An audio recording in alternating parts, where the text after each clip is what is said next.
Amigos, a esta hora vamos a mantener un diálogo con Ana Belén Cordero. Ella es asambleísta por Creo. Con ella dialogaremos sobre la proforma presupuestaria. Ana Belén, buenas tardes, bienvenida. Hola, buenas tardes, un saludo a todos los televidentes, muchas gracias por la invitación. Ana Belén, coméntenos, se espera que sesionen ya, están en sesión, entiendo, este momento para revisar justamente la proforma presupuestaria. Coméntenos los temas que se están tratando hoy. Bueno, en estos momentos hubo ya la lectura del informe que elaboró la Comisión de Régimen Económico hace aproximadamente 2 semanas y que fue aprobada con los votos de Creo y del Partido Social Cristiano. Se dio lectura a este informe y ahora están dando paso a las disposiciones. Se abrió una comisión general donde comparecieron 2 personas y ahora se están dando paso a las disposiciones de algunos asambleístas. Acaba de intervenir el asambleísta Guido Chiriboga. Ahora estaba interviniendo la asambleísta Mireya Pazmiño y el debate gira en torno a el hecho de conocer el informe en función de la planificación cuatrianual que debe existir y aprobarse. ¿En qué consiste esta planificación cuatrianual? Básicamente es la prorrogación, llamemos así, de la planificación del presupuesto que ocurrió en el gobierno anterior. Se debe aprobar el resto del presupuesto que falta por ejecutar para este año fiscal hasta el mes de diciembre. Sin embargo, en el mes de noviembre ya conoceremos entonces la proforma para ejecutarse para el año 2022. Ana Belén, ¿qué dice esta proforma sobre los rubros, por ejemplo, específicos de salud y educación? Entiendo que los rubros de salud y educación son los que más preocupan, no solamente a los distintos sectores, sino al país en general. El rubro de educación incluso se vio incrementado, por ejemplo, la asignación presupuestaria para las universidades, tanto públicas como universidades cofinanciadas, incrementó en un 28%.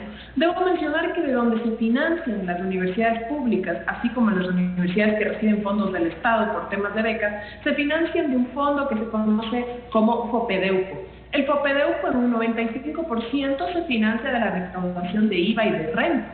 Al haber sido el año anterior, el año 2020, un año complicado económicamente hablando, donde la recaudación de IVA y de renta cayó drásticamente, por supuesto que podría pensarse que la asignación presupuestaria a las universidades podría haber bajado. Sin embargo, aquello no ocurrió, se dio prioridad al sector educativo y al sector de la salud y se trató de equilibrar y sopesar la balanza justamente porque el objetivo principal del gobierno del presidente Lasso es terminar estos 4 años de gobierno con 0 déficit fiscal. No nos olvidemos que nosotros venimos arrastrando del gobierno anterior más de 5.000 millones de déficit. Lo necesario para nuestro objetivo principal es la reducción a déficit cero.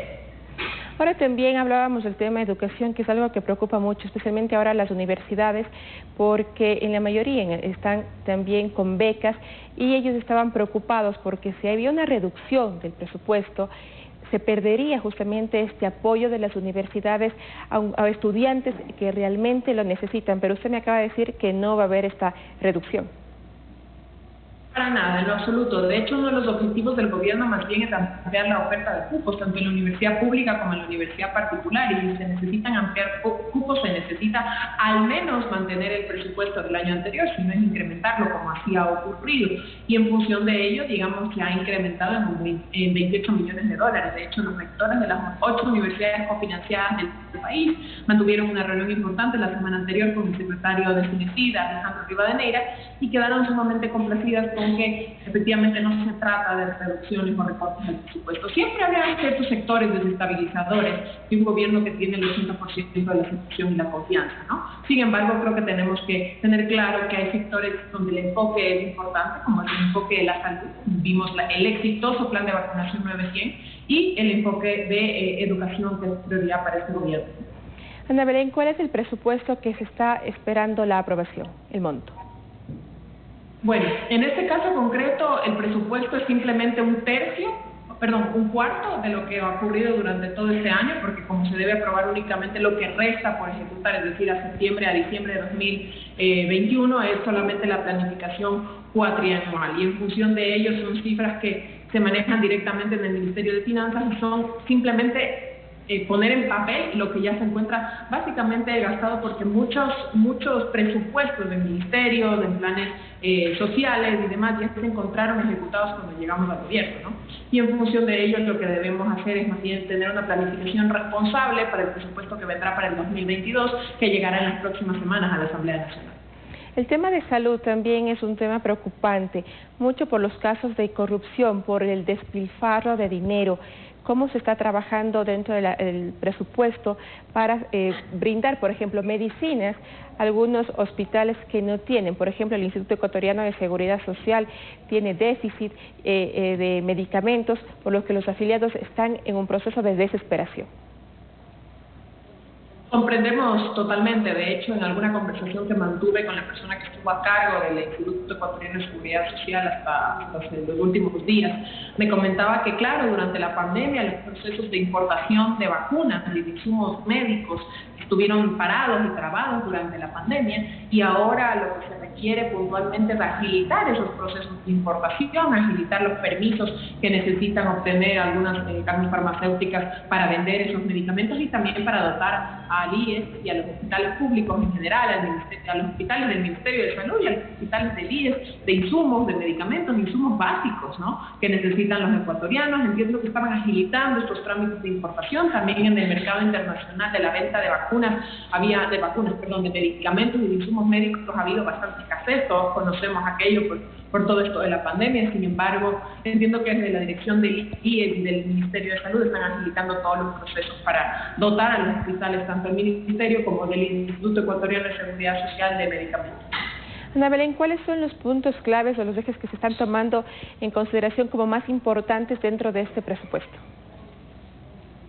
Lo más importante para el presidente Lasso y para el Ministerio de Finanzas es justamente volver a ganar una confianza en los mercados internacionales que nos permitan atraer mayor inversión, atraer mejores tasas de interés para cualquier endeudamiento que requiera el país para proyectos sociales, proyectos de infraestructura. Y eso se consigue primero con confianza, siendo buenos pagadores de la deuda. Eso es un elemento importantísimo. Nadie va a prestar a buenas tasas, una buena institución, prestar dinero si no somos buenos pagadores. Y segundo, la reducción del déficit. Si es que nosotros no nos permitimos reducir ese déficit y continuamos arrastrando ese déficit que acarreamos desde los últimos 15 o 20 años, este presupuesto va a encontrarse bastante golpeado, y los números en cuanto a riesgo país en Ecuador también seguirán bastante altos, lo cual nos golpearía para poder entrar en un mercado internacional y poder entrar en alianzas importantes, como lo es, por ejemplo, la Alianza del Pacífico, una alianza regional, que el presidente Lasso ha sido enfático en que el ingreso a esta alianza regional nos permitiría también acceder a buenas condiciones económicas para nuestros mercados. No nos olvidemos que en esta alianza regional están países de muy alto nivel en rendimientos de desarrollo económico, como lo es Colombia, lo es Perú, lo es México, lo es Chile, lo era en su momento Argentina y lo es Brasil. Sin embargo, de ello nosotros debemos mejorar nuestros indicadores micro y macroeconómicos para ingresar a estas instituciones. Es decir, que si todo va bien, de acuerdo a esas conversaciones, podríamos tener mejores días. Es lo que queremos todos los ecuatorianos. Eso es lo que queremos todos los ecuatorianos, y el 80% de los ecuatorianos que aprueban la gestión del presidente Lasso. De hecho, existe un último índice que acaba de publicar este Instituto Fraser sobre libertad económica. Son valores y índices muy serios, donde el Ecuador históricamente se encontraba a la baja en crecimiento económico y en esperanza y en prosperidad y en progreso. En los últimos 3 meses hemos subido varios puntos, varios niveles en este índice, y esto es algo importante porque en el Ecuador en los últimos años nos encontramos más bien dentro de los países que se encuentran más abajo, como a la cola o al mismo nivel que Venezuela, Cuba, etcétera, ¿no? Yo creo que eso es importante y creo que vienen buenos tiempos en un futuro muy cercano. Ana Belén, ¿habrá los votos necesarios para aprobar este presupuesto? Bueno, en realidad el día de hoy se va a suspender por lo largo que resulta el debate de esta proforma, y se retomará el día martes, y en función de ello tenemos que nosotros conocer esta proforma o el informe de la proforma, y luego ser enviado al Ministerio de Finanzas y al gobierno en general para que se pongan en marcha más que una aprobación en concreto. Esperemos que sí, esperemos que justamente los partidos políticos, las bancadas en la Asamblea Nacional estén conscientes que lo que se requiere en estos momentos es dar la cara al país. La popularidad del presidente Lasso es innegable y creo que la popularidad de la Asamblea ha venido en desmedro, ha venido a menos, y en función de ello debemos estar a la altura de las expectativas de los ciudadanos que nos pusieron este poder. Perfecto, muchísimas gracias Ana Belén por la información. Esperemos que todo salga bien en beneficio de los ecuatorianos. Muchas gracias, buenas tardes.